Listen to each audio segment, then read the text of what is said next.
विद्युत शॉक लागून मुरा कोकणी म्हशीचा मृत्यू. ज्योतिबा पी. भुजंगा पवळे, वय 30 वर्षे, व्यवसाय शेती, राहणार धनेगाव, तालुका जिल्हा नांदेड.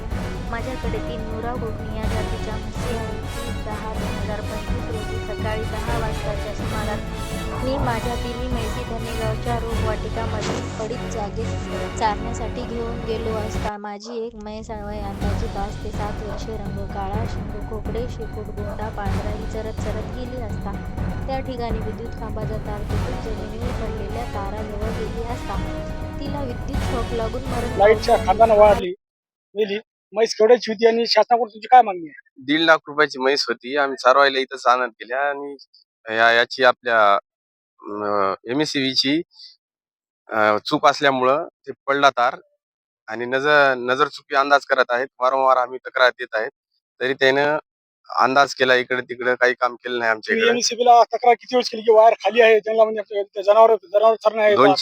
2-3 वेळेस केली आम्ही. काही इकडं बघच ना, तर काही तिकडे चेक. लाईनमॅन वगैरे कधीच इकडे बघायला नाही वायर हो. खाली आहे का कुठे गेला? लाईनमॅन वाले कधीच बघायला सुद्धा येणार तिकडं. पूर्ण चुकी MSCBची आहे. आमची मागणी जे भरपाई आहे ते आमची भरपाई देऊन टाकावी. आम्ही कसं इकडे चारवायला आणल्यानं त्याच्या चुकीमुळे झालेलं आहे. आमची 1.5 लाखाची म्हैस आहे, मुर्रा आहे आणि आता 1 महिन्याला ईद होती, ती गाभणी होती म्हैस. असं झालेलं आहे बघा. तर रोपवाटिका जिरायत खात्यामध्ये झालेली आहे. तक्रार करून पण लाईन कधीच तुम्ही सांगितलं की वायर इथं तक्रार करीत आहे. माणसं बी सुद्धा येतात इकडं आणि जातात बी, येतात बी आणि कामाला सुद्धा येतात. कोणी बघत नाही इकडं. आता ते पाण्यामुळे हे झालेलं आहे. MSCच्या लोकांमुळे इकडं बघण्यात सुद्धा इकडे त्यांनी तक्रार दिली सुद्धा आम्ही. आमचा धंदा आहे, जोडधंदा आहे म्हणून हे ठेवलेले आहेत. आम्हाला असं झालेलं आहे. शासनानं आमची भरपाई करून देण्यात यावं. ज्ञानेश्वर संभाजी शिंदे. हे लाईनमॅनवाल्याला असं झाल्याच्या नंतर बी 3 वेळेस कॉल केला.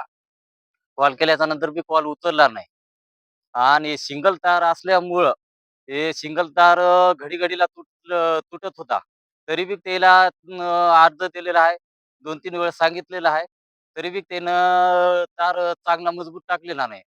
सिंगल असल्यामुळं हे तार तुटला आणि आमचं हे जनावर 1.5 लाखाचं आहे ते मरण पावलं.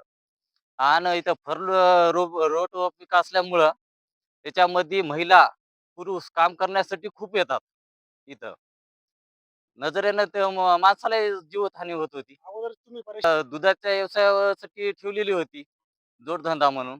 ते पण आता हे झालेलं आहे. जे नुकसान झालेले आहे ते भरपाई करून देण्यात यावं.